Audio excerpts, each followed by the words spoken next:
So we return to our discussion on Partha Chatterjee's nationalist resolution of the women's question. So we begin with the fourth segment of his essay. Now, what's interesting over here is that, so in keeping with what we've already discussed, we realize that as he sort of points out, there is a changing idea of the women's question, or there's a changing idea of what it means to be a spiritual woman, right? Because the fact is that as the nationalist movement progressed, we were also getting more and more modernized, in the sense that we were getting more and more westernized. That's a more appropriate term, not modernized.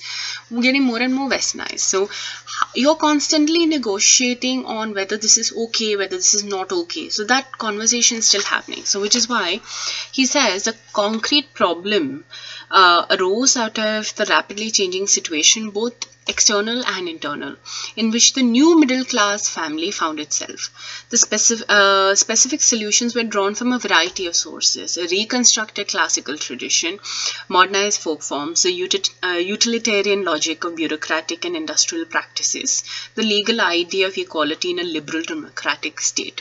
So there are all of these changing ideas coming. So how do you then still retain the idea of the spiritual Indian woman? Right? How do you sort of maintain that form of femininity when so many things are changing and very rapidly? Right? Because more and more people are stepping out into the public space. More and more people are interacting with ideas and viewpoints that are clashing with their primary culture. So how do you continue to renegotiate that framework? So one of the things that happens, and this is in fact common right across cultures, that when you sort of have this clash with another culture, there are a lot of changes that emerge. And one of the things that emerges is the idea of the new woman. And every culture frames this idea of the new woman differently. So in India, what did it mean to be the new woman? It meant that we have a new patriarchy, we have a new way of framing femininity, and how do we sort of understand this? So the modern Indian woman has to then be someone who's feminine, spiritual, and is able to step into the public space without losing all of this. That is the idea of the new woman that is emerging, right? Which means there has to be a new kind of dichotomy being created for women. So much like when we spoke about the brown Mem Sahib, the woman who apes the Western woman, we realized that parodic construction of the brown Mem Sahib was also being clouded with a lot of other representations of women, and it is women who are in the public space, and they were all being sort of seen as immoral and non-spiritual. So these are women who are peasants, who are working in public spaces, women who work as street walkers or prostitutes, women who work as maids, right? Because these are women who are out in the working space and are rubbing shoulders with men and are probably taking on some of those characteristics on themselves, thus losing their spirituality and their femininity. So all of this was presented as the opposition, and so the new woman then had to be something different. Even if she is educated, she has to have a very clear sense of what it means to be a good Indian woman, right? So in fact, a lot of the writers around that time, especially women, spoke about what does it mean to be a good Indian woman. Like a lot of them speak about how she can have knowledge, but she must know housework. There's nothing more superior than housework, right? So it's kind of like a 19th century trad wife, okay, something like that kind of an idea is what's sort of being presented for us. The other thing is that, in fact, to draw from Chatterjee's essay, the new patriarchy was also sharply distinguished from the immediate social and cultural conditions in which the majority of the people lived. For the new woman was quite the reverse of the common woman. So we've already spoken about what the definition of the common woman is. Basically anyone who works in the public space, and so you're also getting this very immoral tinge to it, which is very problematic. So it's also classist, casteist, and a lot of other things. So common woman who was coarse, vulgar, loud, quarrelsome, devoid of superior moral sense, sexually promiscuous, subjected to brutal physical oppression by males. The assumption that only the common woman experiences brutal physical oppression by males is in itself such a problematic and fantastical representation, but hey, Okay, and so obviously in opposition, the superior Indian woman is somebody who has, through her own efforts and attained a superior national culture. So she's nationalistic, and she is also at the same time spiritual, right? And this was the central ideological strength of the nationalist resolution of the women's question, that the ideal woman would be someone who could bridge both those things. Now, education for women was constructed in the beginning as a unacceptable thing for Indian culture, but it actually wasn't. The problem in the beginning about women being educated was the fact that all these Western schools were being run by missionaries. And so missionaries would mean the women would get exposure to Western culture, Westernized ideas, and that's not acceptable. The moment a lot of the nationalists started schools, where medium of instruction was Bengali or whatever the mother tongue of that particular place was, it changed. There are a lot of schools that came up. A lot of girls started going to schools. All right, and the reason for that is that, and in fact, this dichotomy of language and learning continues even now. A lot of times men in households are permitted to have English education, while the women in the household are still expected to learn in the regional language. There's nothing particularly wrong with regional language learning, so let's not even use that argument. But the idea is that this dichotomy continues to persist, that the woman does not have a place in the Western world. She must continue to access a space that is entirely local, traditional, and framed by these linguistic conventions. Not that you cannot achieve modernity from a space that is within a regional linguistic space. You can, but there is a certain kind of ideological framework that decides where this is coming from, which is problematic. Not the fact that the woman is learning in her mother tongue. She can learn in her mother tongue, but so should men.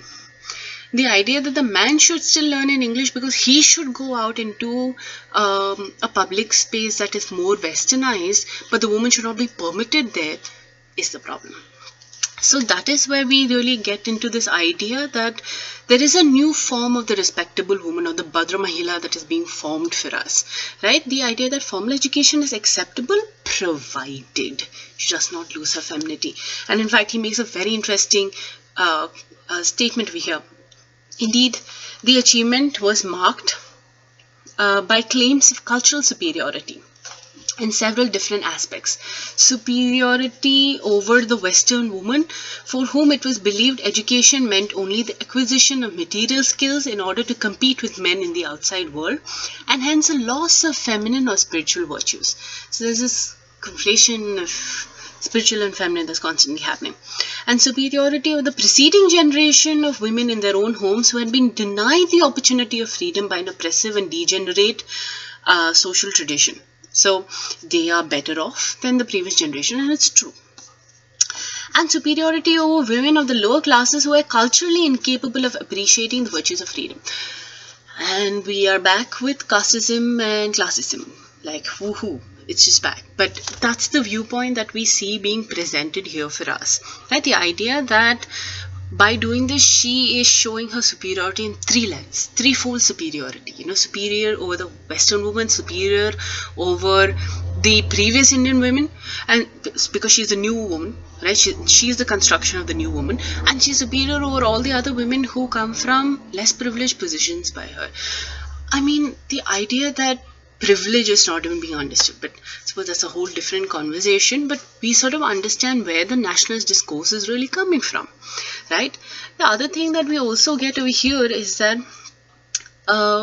the education was permitted to women, but it's a certain kind of education. So it's kind of like your finishing school come basic education of different things, right? Because she should, as he puts it, she would also need to have some idea of the outside of the world outside the home, into which she could even venture, as long as it did not threaten her femininity. So she must not at any point forget she's a woman.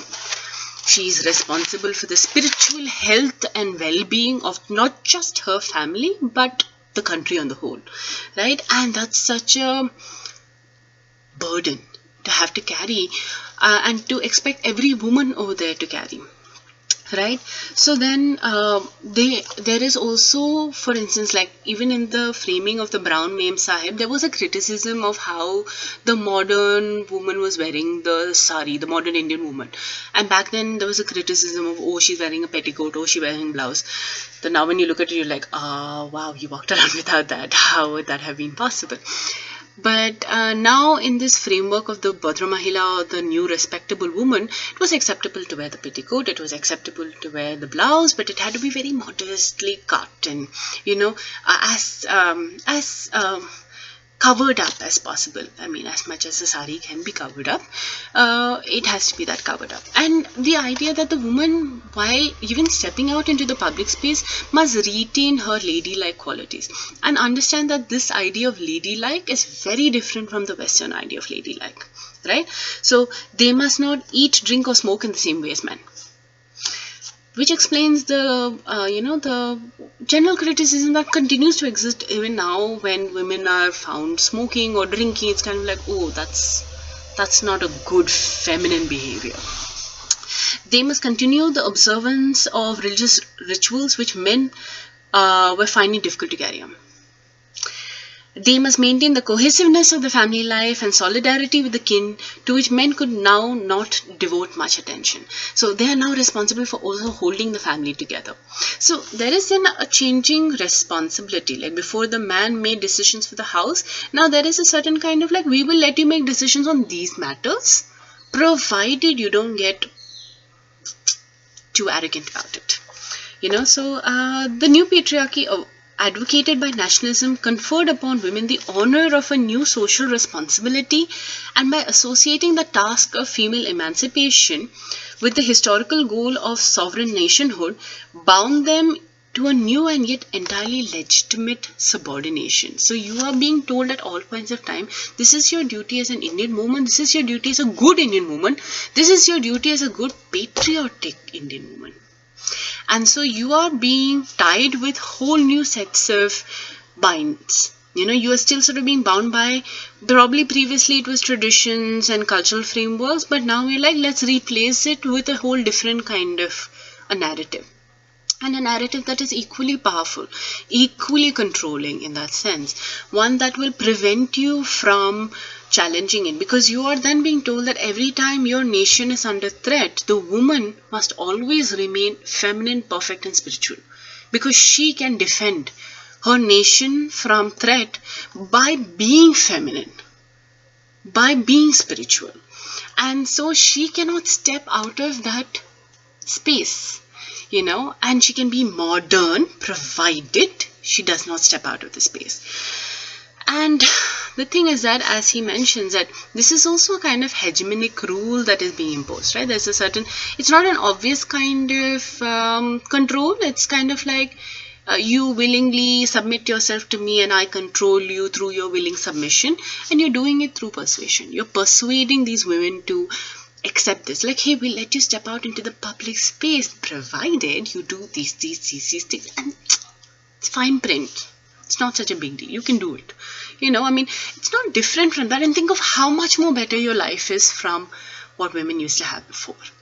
And that's a great sell. Anybody would buy it. And the other problem that also comes from this is that, because it doesn't stop at this, there is also another creation of the woman's question. So nationalism needs to ensure that the woman's question does not come back again as a problem. How do you now ensure that the woman does not later on, when she realizes, hey, I've got a bad deal, how do you ensure that she does not challenge it? By framing the woman as a goddess, as the mother, right? And so when the adulation of the woman as goddess and mother effectively removes out her personality, effectively removes her sexual identity, effectively removes all of those things and puts her on a pedestal. So the framework of Bharat Mata comes from this nationalist discourse, because now you're framing the country as the goddess. And now every woman is a representation of that goddess, which means the woman must be perfect. And then you realize wow, there is a blending of the Western idea of the perfect lady who's on display with an Indian construct of the goddess who is giving and generous. And you are bringing those two ideas together to create a whole new idea of the new woman. And it is equally binding and problematic because it becomes just as restrictive as before, right? So when you finally get this construction of womanhood, you understand why the nationalist discourse did not require to address the women's question anymore.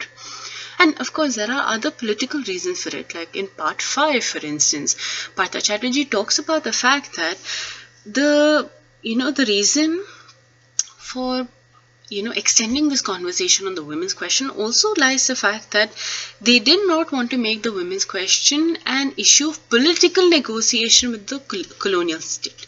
Like, we don't want the colonizer to decide what our women should do. So the idea is that the moment independence came, a lot of these laws were already put in place about voting, education and things like that. So in fact, if you look at it, the women's movement also in India is very different, because in the beginning, unlike say how in the West you had the suffragist movement, you had women fighting for the rights to vote, fighting for the right to be in the public space, fighting for the right to work. A lot of women did not have to start out that conversation because at least it was enshrined in our law that it was permitted to you. It's a question about whether it actually worked out in public and actual physical practice. It's an entirely different thing. But that kind of explains why the women's movement in India functioned a little differently, because a lot of things were already given. So a lot of women were like, oh, we already have it. Oh, nothing to fight for. Great, we're sorted. It's much later you realize that, wait, but I don't have this. And so then when you try to fight for it, they're like, hey, you are supposed to be on a pedestal. Why should you be fighting for such things? So you have to first break from that framework to be even able to fight. Which is why the conversation of the feminist struggle in India starts much later into modern India. Because there's a realization that many of these rules have been applied on paper but not in practice. And have been applied in the lives of certain women from privilege and not in everyone. So then the women's question changes and shifts, and which is why the women's movement also started to shift. But in the beginning, there is a clear framing of this is what a woman should be ideally, and this is how we are going to ensure you have access, but don't rock the boat. Maintain a certain kind of decorum that you should as a woman, and we'll give everything to you, just you have to sit there pretty. That's it. And that's kind of how we sort of realize that a lot of people are being sort of isolated. So there were still communities that continued to face a lot of isolation throughout even the nationalist movement, right? And which is why, if you think about it, the actual struggle or actual understanding of what the women's movement must have looked like even in the nationalist movement and even later on, is actually through private histories.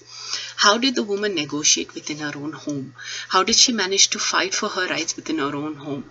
But a lot of the literature from that time, literature as opposed to, and I mean like fictional literature as opposed to personal history literature, that kind of literature focuses on how every time a woman has tried to do this, it is a bad thing.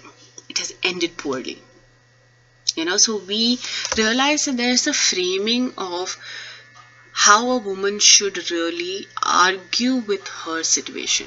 Can she argue with her situation, right? And the thing is that while the woman in the past did not have to fight for her freedom, fight for her rights, she is in modern world recognizing that there are a lot of problems.